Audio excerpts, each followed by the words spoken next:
Watoto wawili walikuwa wakicheza walipoupiga kwa bahati mbaya mpira wa miguu kutoka ndani ya basi. Nikagundua hilo na kuurudisha mpira kwa teke moja lenye nguvu.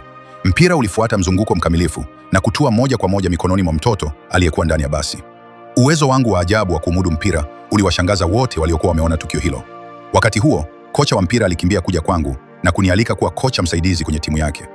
Nilikuwa nataka kukataa, lakini nilipoona kwamba timu iliyokuwa imenifukuza bila sababu ilikuwa imeshinda ubingwa wa ligi, roho yangu ya kupambana ikawaka tena mara moja. Nikakubali ombi la kocha huyo bila kusita. Hata hivyo, wachezaji walipoona kwamba mimi ni kocha msaidizi aliyewahi kufukuzwa na timu nyingine, wakaanza kutilia shaka uwezo wangu. Ili kupata heshima yao, nilimwambia mfanyakazi alete ubao wa shabaha uliokuwa na mashimo 3. Nikaweka umbali wa futi 400 kutoka niliposimama. Kisha nikafanya teke la bicycle kick na kuupitisha mpira kwenye shimo dogo kabisa la ubao huo. Kitendo hicho kiliwashawishi kabisa wachezaji. Lakini bosi wangu wa zamani aliposikia kuhusu hilo, alifika mara moja. Akanidhihaki akisema kwamba kama kocha aliyefukuzwa, ningeweza kufundisha tu wachezaji ambao hawawezi kung'ara kwenye jukwaa kubwa. Sikukasirika niliposikia maneno hayo. Nilimwambia tu kwamba tungeifunga timu yake kwenye mechi ya kesho. Akaendelea kuwa na kiburi na kusema kwamba nikishindwa, ningelazimika kuacha kabisa dunia ya mpira wa miguu. Mimi nikatabasamu kwa dharau tu. Muda mfupi baadaye mechi ikaanza. Timu yangu ikafunga bao la kwanza kwa urahisi. Nilipodhani ushindi ungepatikana kirahisi, nahodha wa timu pinzani akawapa ishara wenzake kuongeza kasi ya mchezo. Baada ya hapo timu yangu ikashindwa kufunga tena. Badala yake, timu pinzani ikaanza kufunga mabao mfululizo. Kutoka pembeni mwa uwanja, nikagundua mara moja kwamba walionekana kufahamu mbinu zetu.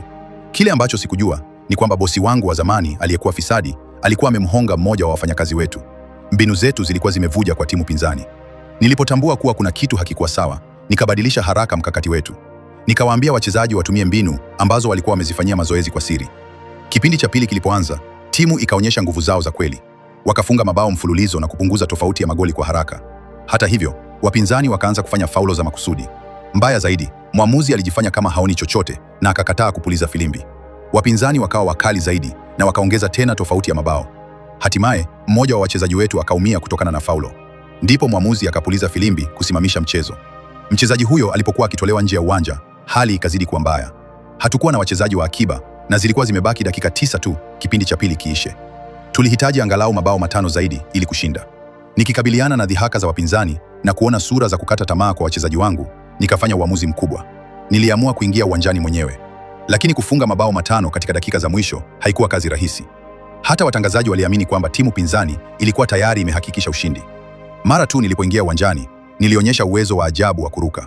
Nilikuwa nikisonga uwanjani kwa kasi kama radi, nikiwapita mabeki bila shida yoyote. Wapinzani walipoona hivyo, wakaamuru wachezaji wote wanizuie. Nikiwa nimezungukwa pande zote, niliruka juu angani na kuupiga mpira kwa nguvu zangu zote.